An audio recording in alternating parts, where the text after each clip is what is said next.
Disappointing draw against Wolves last time out. How important was it to move quickly on from that and come away from here with a positive result today? Yeah, of course, after this game against Wolves was a little bit sad for us. Of course, we want to win every single game and then have a big opportunity to step in the top 4. But yeah, of course, we need to keep going. After this draw, come here is not easy. And we know how big is this game for everyone. But it's good to have a point here also. It looked really physical out there. What was it like to play in? Yeah, it was so hard.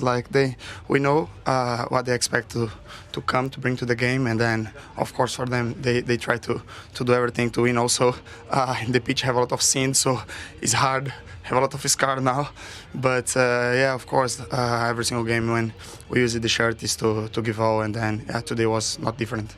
Your equalizer came less than 3 minutes after they went in front. How important was it to get the goal then to prevent them from getting any momentum? Yeah, of course. So far a goal is very important to go again, and then we need to hold all the power to go. But yeah, after we scored 3 minutes, it gives us a little bit kind of positive things to go again, and then yeah, we did everything. We tried to do everything to win this game, but yeah, we hope the next one come with 3 points. With so many creative players missing for United right now, have you felt more responsibility to get on the score sheet? Of course, to use the shirt, we have already the responsibility to give everything to them, but it's not more. Of course, when everyone is here, we can have everyone to create it with me, and then help a lot to create a lot of good things. But yeah, with this team, then we have a bigger character to come here and then to draw this game. But yeah, of course, we need to keep improving and then try everything in the next one. Well done. You're today's player of the match. Congratulations. Thank you. It's a pleasure. Thank you very much. Okay, yeah, there you go. A player that never gives up, and when he's on form, he can make things happen. And he rescued a point today, Owen. Do you know, he's a fabulous football player. But actually, sometimes you don't need him to be the fabulous football player. You just need him to be the finisher. They're missing Bruno Fernandes, by far their best player. Obviously, Burmo and Ahmad, they're missing those guys. So they need him to step up with the goals and assists. And I thought today he stepped up in a huge moment. Up to that point, I didn't think he had I think he was trying to do too much, trying to carry the ball, because he's a great ball carrier. But actually just making that run in behind in the finish is what helped them get a point today. The timing of it as well, 3 minutes later, it's so important to kill off any potential momentum that Leeds could have got. Yeah, this place was bouncing. You know, we were watching, we were right under the Leeds fans and the Man United fans, and they were letting them know they were 1-0 up. Yeah. But yeah, it was a beautiful interchange, and I thought just using Shesho, that's what you got him on the field for, the one-touch sets into Xerxi and then running off him, and he timed the run to perfection. Like I say, Perry coming out, and he just beautiful finish, got them back in the game, got them back on level peg, and allowed them to push for the last half hour. OK, guys, a very quick break, and then when we come back, we're going to be hearing from Manchester United boss Ruben Amorim. Ruben, in a game where your players needed to be up for the fight, you came from behind to get a point. Were you pleased with what you saw? I think we played well. I think we had more control in this game that we show against Wolverhampton, and that is also important when you prepare the next week. You can learn with the mistakes that we show in the last game. I think we controlled quite well the team of Leeds, the team that is really strong on set pieces, on second balls, really quick in front. I think we controlled well. We had our opportunities to win the game. Of course, we are losing games in the details. The goal of Leeds, we are controlling the game and one kick in the ball in transition. But we managed to get back to the game. Last year would be completely different. This year, I think we are in control of the games more often than last year. So it was a good game, but of course a little bit frustrated for not to win. You're having to use so many young players. Do you almost have to accept that mistakes will be made, like with the goal you conceded? No, of course, if you look, Aiden and Lenny, they are really young also, but it was not because of that. If you play so well during 90 minutes, you have a mistakes that can happen with Aiden or with Harry Maguire. That is really experienced. That things are going to happen. If you look at the game, we have chances to score the second one to win the game, and nobody would be talking about the goal of Leeds. With so many of your creative players missing for various reasons, how much did you need Matheus Cunha to deliver today? Yeah, not just him. I think Josh played well the 20 minutes that he played. Ben connects really well the game today. I think Ugarte is playing better Ugarte is showing that he has more to give, and I'm really pleased for Ugarte. So if these guys play well, we have always the chance to win the game. You said that Xerxi did well when he came on. Does that show that he needs to stay at United? It needs everyone needs to focus on United. This is one of the best clubs in the world. If you are here and focus on in a different club, something is wrong with you, but that's okay. You said that you don't expect there to be any change to the squad this January in terms of ingoings and outgoings. Is there room for a conversation with the hierarchy for that to change? Just focus on the game. Let's prepare with the players that we have. I expect to have some minutes of Bruno, Mason Mount, maybe. So we'll see. So we have more too with the quality that they have. So they are players ready to help us. Bruno and Mason for the next game. We'll see. Thanks, Ruben. Thank you very much. He still does not want to be drawn on that transfer situation, does he? But a glimmer of hope there for United fans that when we sit here on Wednesday watching Burnley against Manchester United, that Bruno Fernandes and Mason Mount might be in the squad. Yeah, and much needed, because that was it was as, I was not going to say as bad a bench, but it was as inexperienced, and you're looking at it for inspiration, think, is there any game changers on there? Xerxi was, one of them, obviously, that came on. But benches are so important now, and Manchester United haven't got the strongest of benches, so they need possibly the odd signing. They certainly need players coming back, whether that's from international duty or injury, and that's a boost for Manchester United fans that obviously two of their key players could be back for Wednesday. He's still not wanting to answer any questions on this January situation. No, that's a touchy subject, isn't it? I think there's more to it than people are aware or people think. I think there's some in-house fighting potentially, some discussions would be a polite word to use. Whether he's been promised or not, I don't know. He certainly thinks he needs more, and I would suggest they do need more. Whether they're going to trust him to spend an absolute fortune again remains to be seen, but it doesn't seem that way, and it seems that he's a little bit frustrated, but that will definitely come out in the wash, and I suspect. Nice try, Jules. He's not going to be drawn into those kind of conversations about the transfer window, but we will, won't we? 8 players missing, and as she just pressed Phil there, look, there are players that could be coming back soon, and how desperately they need them. Well, they will be coming back soon. That's why I'd be surprised if they did anything in January, because they've only really got this competition really to play for. So there's no real European football. So there's not that many opportunities to play a lot of players. Kobbie Mainoo can barely get a game as it stands. So I think obviously when Bruno comes back, Ahmad and Burma, the team will be a lot stronger. They could probably maybe do with an extra body in midfield. A lot of talk about Elliot Anderson or Wharton or Baleba, but I do think that's probably for the summer. And I think they have enough to finish in the top 5. And I know it's been a tricky season, but if they can finish in the Champions League places after what happened last season, then I think that everybody will rip your hand off with that. What would that mean for the future of Ruben Amorim? If they finish in the top 5 and they get in the Champions League, I think he can build on it. Like Owen said, I think it'll be... United isn't quite the draw that it was. It's not they can just decide that they want to bring someone to the club. They need to have that Champions League football alongside it. But there's a long way to go, and they need to improve on what they've showed in recent weeks. When they do get the players back that make them tick, they've got to be pushing up the league, because ultimately everyone's been quite sloppy in and around them for them to be in that position. You'd like to think that they're going to kick on. Can they put a run together? Can they be ready when the guys come back? We wait to see. You can see there, obviously, at the moment, they missed out on a chance to go top 4, but there's still plenty more football to play, and it's positive if you've got players coming back in. Burnley is their next game away. Are they going to be looking at that game and going, look, we're eyeing up 3 points, surely? Yeah, 100%, especially after the way the first fixture went. I know it'll be a little bit tricky, obviously, playing Burnley away. And then they've got City and Arsenal, so then we'll see exactly where they're going to be. I think Fulham are in 12th, 4 points between the two teams. So it's very, very tight from 4th all the way up to 12th. So there's an opportunity to get up. I think even if they beat Burnley, they can go past Liverpool. So there's a chance there. They haven't taken it so far this season. They'll get some more. They need to take one of these when they come. OK, guys, that's all we've got time for. So we're going to head you two off to go and get warm. It's been brilliant. Thank you for your company, and thanks, everyone. For each team, do you think? Yeah, I think so. It was quite a hard-fought game. It really came to life at the end. I think if we had that intensity we got in the last 5 minutes, it would have been an even better game.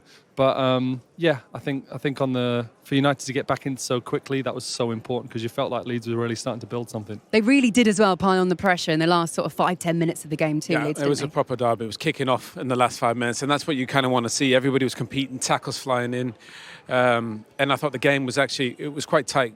Throughout the whole contest, really, possession-wise, shots-wise, it was tight.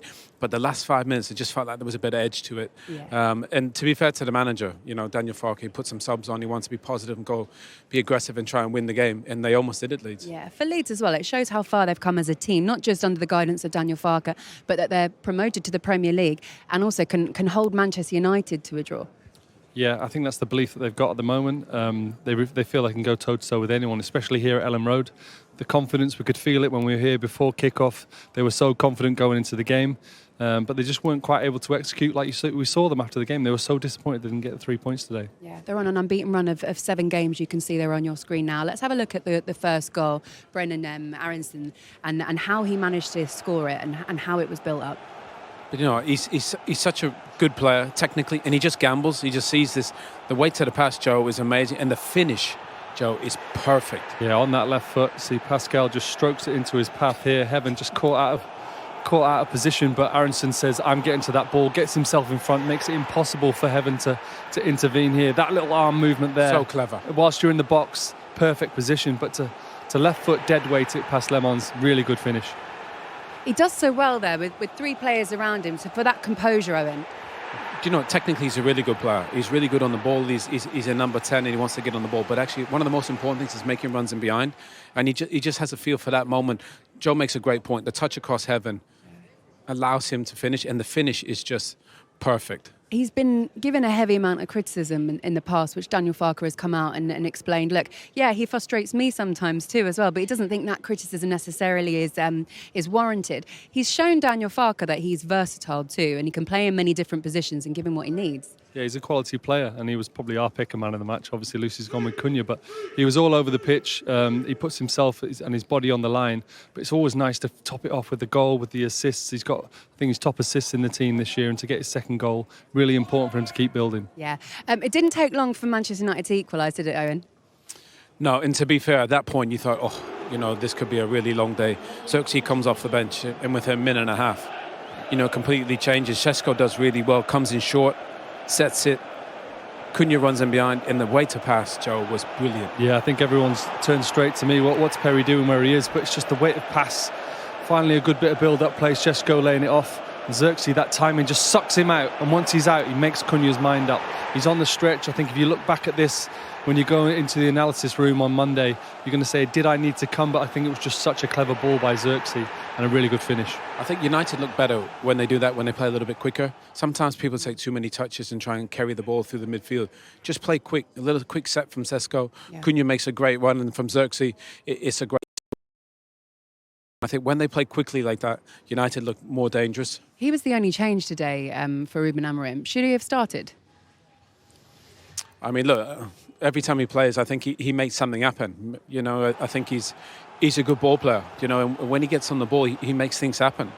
I think he's a smart player. He's a ball carrier. And he made a huge difference into this side. He opens things up. He gets into good positions. And we said before, again, get bodies in the box. He allows you to do that because they get bodies up there.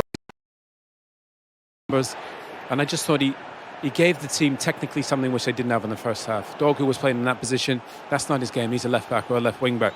Xerxi, I thought he had a big impact on the game. Yeah, I think he played well with Shesho. Shesho's looking for those one-touch passes. He's looking for predictable play. And I think that he allowed him to come into the game. Shesho looked a lot more comfortable when Xerxi was with him. Is this about where Manchester United are, where they're playing a team in Leeds who are fighting to make sure that they can get themselves away from the drop zone? They come here and they manage to pick up a point. Is that kind of where they are at the moment? I know where they are in the table is a lot higher when you look at it, but in terms of their form and their ability. Well, I think momentum is everything. You see that with Leeds, 7 games unbeaten, and they believe they can go anywhere. After what happened against Wolves, I think United, you'll take a point here. The way that they played, the way they performed, the result that they had against Wolves. They're still in a good position, and I think obviously when Bruno Fernandes comes back and you get Mbeumo and Ahmad, this United team with no European football, I think they'll probably finish in a Champions League place. I think they'll finish in the top 5. They're the only team without that that weight of European football. But they need the boys back from AFCON. They need Bruno Fernandes, and then they can go on a little run. Yeah, let's have a look at the late chance from Leeds, because as I was saying earlier on, they really started to pile it on in the final few minutes. This was from Puru.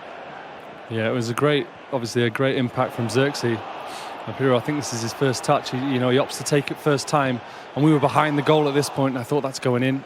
I usually can call it, but just dips onto the top of the bar. Lamens is absolutely stranded. Great effort.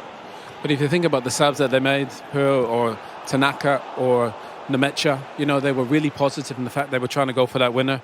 He's come to join us now. I'm sure he'll be quite pleased, I think, with that point. I hope so. He's making his walk over here, and while we do wait for him to wander over to our position here, pitch side, we must talk to you about where they are in the league table in case you missed it. They're now 8 points clear of the bottom three. There are teams that have come here and not managed to get much out of this. The Palace, Liverpool, Chelsea and now Manchester United, they've made this a very difficult place to come. And when you consider exactly where Daniel Farke has brought this team and how difficult the beginning of the season is, it is quite the job that he's doing. He's also doing it with a completely different philosophy compared to the start of the season. That's a difficult thing to do with a team when they are in the doldrums. So here he is getting his microphone. I'll ask him all of those questions. I can put as many words in his mouth as I like, but nothing will quite be as factual as Daniel Farke's comments. Daniel, great to see you. Thank you so much for joining us. Just sum up how big a point that was for your team. Yes, if you play Man United as a newly promoted side, it's always a good point. We don't have to speak about it. Also a good point, I think, was probably not our best game today. Football-wise, was a bit scruffy at times, and you could feel also today that yes, a few key players were out and were a bit tired today. Nevertheless, we found a way to be there with good defending behavior and also to force more or less the opener, and would have taken all 3 points. So for that, I'm a bit disappointed. But if I come down, I have to say probably it's a fair result. Well, that's it. Does it show how far your team have come just this season alone that you're disappointed with a point against Manchester United? Probably you're right. So that's definitely for sure. Yeah, it's a good point in the end. So when the dust is settled, so another point on our tally, and also extend the gap a little bit. Also important to stay unbeaten, to show again resilience in a difficult situation for us in this game today. But yeah, I'm still a bit disappointed that it was not 3 points. Daniel, what's it like keeping the team so balanced and so calm? Because I was a bit aware of that. I came to Ellen Road today and there was a real feeling that you could win the game and a real excitement that will go on in this stadium, which is a great thing. But it's obviously important that you keep that hunger in the team. We need to play today with fire in the heart but cool in the head. You know, it's difficult when you have such a schedule and you always have to go over the line if you want to come away with a clean sheet away at Liverpool, and 2.5 days later everyone tells you, by the way, it's the most important game in the last 3 years, and everyone is super excited and many key players are difficult. So it was important today really to play aggressive with intensity but also not to lose the nerves and find a good balance. I think football-wise was definitely not our best game today, but another valuable point. It felt like you made some really positive subs, brought some attackers on at the end, and it felt like the game was there to be won. You know, they were quite positive subs considering the scoreline at the time. Of course, it was a bit risky because you could feel lots of load in the last week's own, and yeah, we were rock solid also in the back five, but nevertheless, the gut feeling was we want to go for it, and yeah, we will never be happy just to park the bus, and for that, I brought more or less 2 offensive thinking players in, change the base formation to forward formation. It's of course a bit risky against the side with the quality of Man United in their offensive positions, but I think it was the right call, and nearly we won the game then even after the equalizer. You must be really proud of the way the team's performed in the last 7 games. You played some of the best teams, City away, obviously, that tactical change, but then Liverpool twice, blew Chelsea away here. You must be really proud of the way the team's approaching playing some of the biggest teams. Yes, the boys are fantastic. Also, the spirit for professional side on this level in the dressing room is really second to none. And yes, we always give everything, and also physically we go over the line. Also today, it was necessary, and to be competitive more or less in each and every Premier League game is always a good sign. Meanwhile, a bit more effective was in the opponent's box, and we got more points. We had also many good performances in the beginning of the season, but right now also the effectiveness and the clinical edge in the opponent's box today could have been a bit better, but nevertheless, we're on a good path. You've had to plan this busy period carefully, rotating your team, Dominic Calvert-Lewin in the last game. You've said how much you trust this squad. How prepared are you for Newcastle at St James's Park next? Yes, right now we have to recover smart, and so another midweek game. At least we have 3 proper nights between the games. So let's hope that 1 or 2 players are available. My most important player, our captain, number 2, will come back. That's definitely a positive. I hope, of course, that a few other lads will come back pretty soon. And then we go again. We have 1 more game before there's a little time to breathe when there's the FA Cup, more or less. But for this game, we want to invest again everything and try everything to stay unbeaten.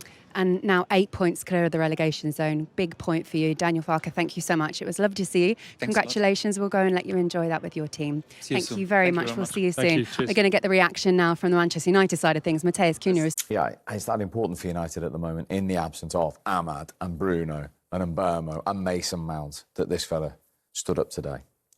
Well, it definitely is. I mean, they need more like him, don't they? And they went proven over the summer, getting Mbeumo, getting Cunha, which I thought was the right thing to do. They took a couple of risks as well, going to the foreign market, Shesho being one of them. But yeah, with all those names that you've just mentioned, it was always going to be tough this time of the year because everybody knew AFCON was coming, so a couple of players were going to leave anyway. But then you add in injury suspensions this time of the season as well. So, listen, if Manchester United are going to have a good season, it's going to be down to, you know, a handful of players, and he's one of them. He's so important to this team. They haven't really got so many great attacking players, creative players, so you need them all ready, available and fit. And at the moment, he's probably the only one that you would say is a real talent that would start no matter what.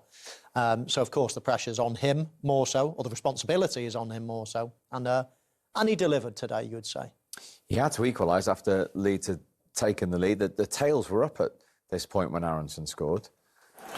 Yeah, Leeds sort of came out of nothing. It's just a clearance, I think, that goes in behind, and we're watching it and we're thinking there's no way he can get there. And then Brendan, he just somehow gets in, and it's a great finish, to be fair. And you know, just what Ellen Road probably needed at that point. And as you say, Leeds then had their tails up, and it's just a real shame that they couldn't, you know, see it out for longer and sort of keep Man United at bay. But you see here, Aaronson, he probably doesn't believe he can get there, and then he manages to do it. And you know, it's a great finish with his left foot. Something he's probably not known for is using his left foot, but you know, he does well to take his first touch across the defender and then slots it away. That's the key, isn't it? Takes heaven out the game by cutting across him. It's textbook, you know, attacking play, that is.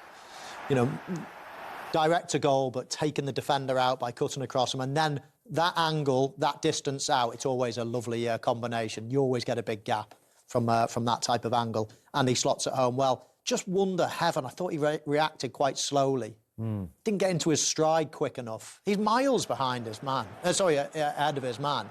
I mean, he plays the ball there, and then he drops into a real safe position as well. He's miles ahead here. I just think those first 3 or 4 yards, he almost... I don't know if he sees him. Well, exactly. I think he's a bit lackadaisical. Yeah. He would have run quicker if he'd seen him, surely. You think so? Well, you would think so. You can't really see it from this angle here, but it's just there, that glance. He realises, and then by that stage, it's too late. As Michael says, he's just reacted a bit late. Yeah. Well, as I say, Leeds led for only 174 minutes, but just 2 minutes prior to the equaliser came a significant moment. They introduced Joshua Xerxi, who, as you said, was rightly hauled off at half-time the other day. Wasn't picked today. Hit a hand in the equaliser, and he really did have a hand in the game from then on. He did. He showed some really lovely touches. I thought it was a very, very well-worked goal as well. I don't think the Leeds goalkeeper handled himself in glory there. But from a Manchester United point of view, the 3 attacking players, we linked them all. Though Leeds will be pretty happy with where they all are at the moment. But you get this natural thing that we see quite a lot of the time, the middleman coming out, in this case Xerxi, and then runners from the outside, in this case it's Cunha, and Xerxi just drops in to play the ball to all 3 of the attacking players. Now, I think the goalkeeper, if he stays back, he saves this. I mean, Cunha's stretching, he's sliding, he can't get enough power on the ball anyway. He's in an OK area, but you really need everything in your favour to be scoring from that angle. And the goalkeeper's just gone and made it easy for him. I think the goalkeeper just, he basically gives them the goal there. But Xerxi's weight of pass, the bend on the pass as well, outside of the defence, curling back towards the goal. It's a lovely ball. And as I say, when he came on, he had some real touches. And I just really, I don't know, give praise to him, really, because imagine his mind at the moment. He mustn't know what's happening. He scores a goal, gets dragged off at half-time, left on the bench, then come and save us again, bring you up. He must be thinking, does he like me? Does he not? I'm scoring, great, a lot of confidence. Oh, get dragged off. There's so many things that must be going through his head. And we were talking about how both managers, well, all managers can be stubborn, but actually Manchester United went 4-4-2 then. When they brought Xerxi, just for a little bit, caught Leeds by surprise. Leeds struggled, I think, to adapt to the change in formation straight away. Xerxi coming on obviously caused them big problems, and you see there, looking back on it now, that's what we're here to do. But like, Bijol goes in, and as soon as he goes with his man, Cunha recognises that the space is there. It's an intelligent run from him. You see again here, the ball comes into Shesho and Bijol going in straight away. Cunha, he sees the space and he's in behind. But I'm with Michael here. The goalkeeper is in no man's land. You either come and you come all out, or you stay. He doesn't even need to come, because Bornau's there. And Cunha, as you say, he's stretching for it. For me, it's a total disaster from the goalkeeper, if I'm being honest with you. Doesn't need to come out, and you get punished at this level. And it could have possibly been a little bit better for Manchester United. A couple of chances, but again, Xerxi was right at the heart of this, wasn't he? Yeah, I mean, he showed some really nice touches, and this advanced position. Again, he's just coming across the front of players there, making things happen, getting involved. He tends to work well in that position. And again, not just resting on his laurels, then making a run. Shesho here, again, doesn't do so much wrong. Needs to open his body, which he does. He opts with the right foot and opens it out. It's not an easy chance. I mean, he probably scores 1 in 3, 1 in 4 there. But and then Cunha again hits the post.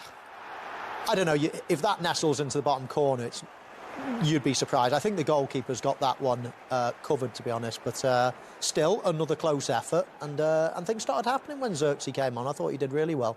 Pirro came on late for Leeds as well. He had a little flash at goal at the death. Yeah, he did. And Pirro, he's had to bide his time. He hasn't had too many opportunities this year. And if you asked anybody at the club, they'd probably say that he's the best natural finisher that they do have. Championship top scorer. Yeah, so if you wanted anybody in that position, it's probably him. He's just a bit unlucky. It's an intelligent strike, sort of, to take it first time, trying to catch the keeper unaware, and it's just a bit too high.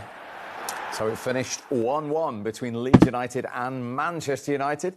Stay with us. We lead, and then Robbie Mustoe, Tim Howard here in the studio. Tim, Ruben Amorim is not given much credit for his substitutions, but Joshua Xerxi, when he came on, changed it. He changed it. That pocket. That was a decision that he had to make today, because when you look at the players that are available, he said to stall out. The one decision was Dorgu or Xerxi. He chose Dorgu, and again, not a terrible choice, but that pocket and to play deep, that's where Xerxi is at his best. He was brought to the club. People thought he was a number 9. He's not a number 9. He's that profile. So it was a good sub. It changed the game, and it got United a point. Was it fair, 1-1? Yes, very fair. I mean, fair play to Leeds. Better in the second half. They started very strongly. They looked strong at the end. United always looked dangerous on the counter. I mean, Xerxi might be knocking on the door Monday morning. Like, any chance of me starting, by the way? Scored in the last game. He assists today. He's definitely more of a natural fit than Dorgu in that position. You could have still played Dorgu, Tim. You could have played him as a left wing back and messed around with the back three. So he went a little safer, Amorim, and I guess he's got his jaw. But with the amount of defensive people they've got in there without Bruno, I'd like to see 3 attacking players. Talking of the attacking players, Benjamin Šeško, nothing. Very little. I know he's only young. I know 22. But Man United wanted a striker to come in and score a ton of goals for $99 million. Yeah, maybe I'm being harsh, but you've got to start asking questions of who made that decision, because he hasn't looked like it at all. Yeah. But, maybe there's still time to... Any glimpses on Šeško for you? No. I mean, we saw a header at the near post, and we saw a pullback at the near post that he hit with right foot. It was nowhere near it. I mean, it didn't look like somebody who was comfortable in front of goal. I think. But is that a confidence thing, Tim, in that he just hasn't had those goals and now it's a vicious circle? No. That's a technique thing. That's like you learn that coming up through the ranks. But I do agree with you on the Xerxi thing. It was a bit like, I thought the same. He'd be well within his right to speak to the backroom staff and go, any chance of the manager playing me next week? But he might be off, so who knows? I mean, they haven't got a lot of options right now, so Shesho may be unlikely to be dropped in the next game anyway. Yeah, I mean, you could, and I think he's already done that. You could play Cunha up front in Shesho's position and bring in Xerxi.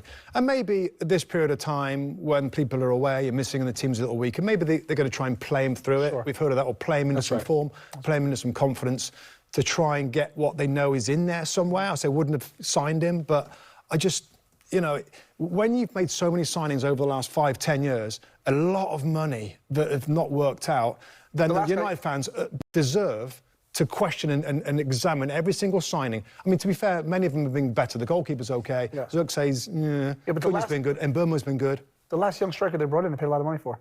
They failed. They bring another. Rasmus Højlund. Yeah, they bring another young striker in, and it's not working out. Yeah, so far. Very quick one last thing about the formation, because we spent quite a lot of that second half going, is that a 4, is it a 5, is it a 3, what's happening? It was a 3. They did do a 3, the whole way through? Yeah, they didn't change the system. I think the Dallo went back to a right side of a back 3, so you had Dorgu was a right wing back and Luke Shaw was a left wing back, and it was a front 3 of Cunha, Shesho and Xerxi, the same two in the middle. Experiment against Newcastle United has disappeared. We haven't seen it. OK, so he's gone. We have to talk formation with Manchester United. I mean, that is part of the contract, apparently. If you don't talk about the system, what are you talking about? No goals at Allen Road, just one effort on target. That was Lenny Yoro's header, which we'll have a look at shortly from Manchester United. So, stalemate, what have you made of it, Stuart? I think it's lacked a bit of quality, to be honest. Hasn't been much of a spectacle, hasn't been much to talk about. I think from a Leeds point of view, they've lacked just a little bit of intensity that we were talking off air about, and a little bit of aggression and composure in midfield. I think they could get on the ball a bit more and sort of get a bit more possession. But yeah, probably have had the best chance, but there hasn't been much to chat about. From a Manchester United point of view? I think they'll be reasonably pleased, to be honest. Weathered the storm. As Stuart says, not really a big storm, though. I expected it to be more intensity, more fire from the home team. But whatever they've thrown at them, they've sort of weathered it. And this is what you want as an away team coming to a ground like this, just to calm everything down, not concede early, not give the crowd anything to shout about. So I think they'll go in probably the happier of the two dressing rooms, albeit they'll be disappointed with what they've done on the ball, not really created much so far. The one big chance has come to Leeds. The man they wanted it to come to, Dominic Calvert-Lewin. Is there anything else he could have done here? Yeah, score. But I think he does everything right. I think when you see where he starts at from here, he recognises that Stack's going to get on the ball, and he just, you know, he goes in and just glances it, and it's just unfortunate to come off the post. I think he makes good enough contact with it. Obviously, Michael will know better from being a striker, but I think he's done everything pretty much well there, and it's just a bit unfortunate. He wins that first header, doesn't he? The flip that goes into the channel, so it's really difficult for Manchester United to pick him up, actually. He makes that late run into the box. Nobody's marking him. I can't see anything there that I would say, no, you've got to do something different.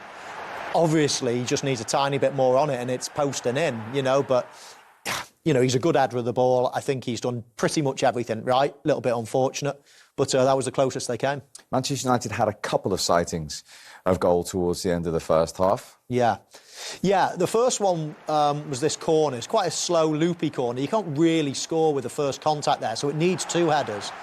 And from Casemiro to Yoro, I think Yoro, he's almost just helping it on, whereas if he can get up and above it and head it into the corner, he's almost just flicking it on towards the middle of the goal. There's a big gap here where the camera is. I think if he's aware of where he is, then he might have been able to do a little bit better. This, I feel, is of a bit of wasted chance. He plays safe, he goes down to Cunha. I think if he either cuts inside or just takes another touch, watch the whole path for Šeško opens up there. He never gets it in the end, but Cunha makes a really good run. But I think it's a better run for his teammate rather than himself. He takes a whole of the Leeds defence away, and you can see him there in the middle, Šeško. He's on his own if the first pass comes. Now, it doesn't. And, of course, Dorgu gets the second opportunity, falling back away from it when you get that sort of right-to-left shape on the ball. It's because you're falling away and not committing to the strike. So, yeah, another opportunity, but I think it could have been a better opportunity with a better decision. Well, Leeds a little bit too open there from that long ball. Yeah, I think just looking back at the clip, obviously, they probably shouldn't be as exposed as what they were, especially when you've got three centre-halves. They just looked a bit all over the place there, and probably, as Michael says, if the final decision had been a bit better, the Šeško could have been in. But Leeds have been a bit, as I said before, the intensity they've lacked a little bit. How do they find that in the second half then, Stu? Well, he might have to look for changes to the bench. I think, they played 2 days ago, which is obviously could be having an effect on them. But I just think if they can get a bit more control in midfield, which I'm looking at the bench, I'm looking at a Tanaka, who's a really good ball player, can dictate things in midfield, even the Sean Longstaff for Premier League experience to go in there. Possibly one of those to come on and just get on the ball and help settle things down. And they've been like this before, haven't they? They showed when they were playing at home to Liverpool not so long ago, they were quite lackadaisical in the first half, and they finished really strongly, despite having lots of games leading up to that game as well. So just because they've been quite quiet and lacking that push in the first half, they might still come on strong. They did come on strong in that game, but they went 2-0 down straight after half-time, and then he changed shape. So it might be a case of possibly that to me, we were talking off air about Daniel Farke maybe being able to take the next step, and the game's tight, it's in the balance now. Does he go for it? Because we know what a win can do here today. Does he change the shape and go for it, go 4-3-3 and possibly try and get something? We'll see in the second half. Well, we are hopeful because only Newcastle have stopped Leeds scoring in the Premier League at Ellen Road this season. A long time for him against Wolves. There you go. There's their last 10 Premier League results. They won 3 in a row in October and they've won 3 in 10 since. I mean, that is the million-dollar question, how Manchester United find this consistency. Lisandro Martinez talking to Owen there about game management. I mean, they've dropped 12 points from winning positions. They've been in front in all of those games, haven't been able to find a way to see it through. Yeah, and I think when you look at those fixtures there, they're not the hardest of fixtures, let's say. They've played a lot of teams in the bottom half of the table. So you'd think there's going to be some tough ones around the corner. And that's the thing from Manchester United fans' point of view. It's the inconsistency. They can, win important games, win big games. Of course, went to Anfield and won. But then they can draw against Wolves and let Leeds slip and things like that. So that's the problem. However, Rome wasn't built in a day. Manchester United have been really poor in recent seasons. You look at the league position now in 6th at the moment, win today before Liverpool kick off, and of course they're into 4th. So on the bare facts and looking at the league table, there's improvement there, and that's what Ruben Amorim and the team will be taking the positives from. OK, well, of course, the window is open. A couple of weeks ago, Ruben Amorim was hinting that Manchester United would be active in January. However, in the press conference leading up to this Leeds game, this is what he had to say when questioned on that subject. Ruben, you said recently that with regard to changing your system, you're now starting to understand that to play your 3-4-3, you'd have to, in essence, how a lot of top players, you're now starting to understand it's not possible. May I ask why you didn't realise that when you first came into the club? Or, can you clarify what you meant exactly, please? I don't want to talk about that. I just focus on the Leeds game. Well, that's interesting. It's not like you not want to talk about it. Yeah. Do you regret saying it, maybe? Is that why? No. But I want to talk about that. OK, so I'm going to have to try one more time. Looking at those comments, it seems a little bit mystifying why you would say that a year in, that, you're only just realising that you wouldn't be able to get the top players. Has something changed with regard to budget or what you've been told? Or did Jason Wilcox maybe talk to you about... I don't want to talk about that. Okay. But you are very smart, so... Now then, what do you surmise from all of that? Wow. What do I surmise? Well, obviously it's an educated guess, but what I would surmise is the way he said, but you're very intelligent at the end, would be that the question is actually quite accurate. And that maybe that there's a change of heart. Maybe, the hierarchy, Jason Wilcox and others on the board are thinking, do we want to go and be spending a lot more money with this manager that's yet to prove that he really is the right man for the job? He might be, but he's yet to prove it. So maybe a shift in the goalpost behind the scenes. They have spent an awful lot of money in recent years, but when you look at the team, it looks like it needs an awful lot more spent on it to me at the moment. Some of the signings have not been great. Some have been good. You think that's what Ruben Amorim's hinting at?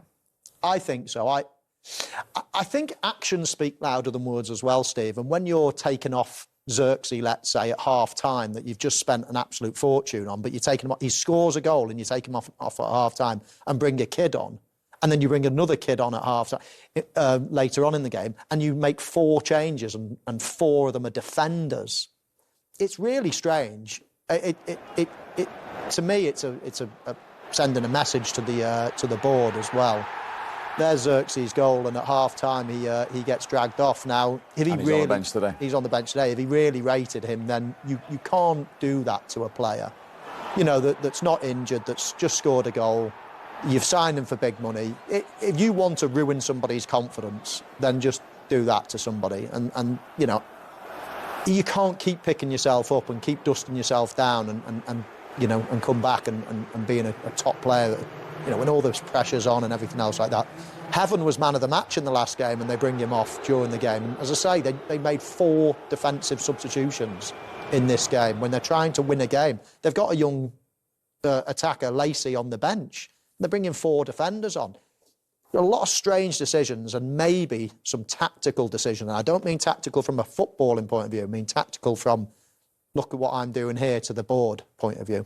Interesting. And given all this surrounding Manchester United, will Leeds think this is the day? We've got a real opportunity here with 8 players missing and seemingly all not well at Manchester United. Yeah, I think Leeds will sense that it's a real big opportunity for them today to really pile more misery on Manchester United. But what I will say as well is Leeds have got to play at full throttle, and when they don't, I know this is a depleted Manchester United side who obviously have been really poor in recent weeks, but if Leeds don't play at the intensity and the desire that they've shown at home this season, if they just slack off for one bit, Manchester United will punish them because they still have quality throughout the team. So Leeds have got to sort of set the tone of the game early on, get the crowd behind them, and make it a really, really difficult afternoon for Manchester United.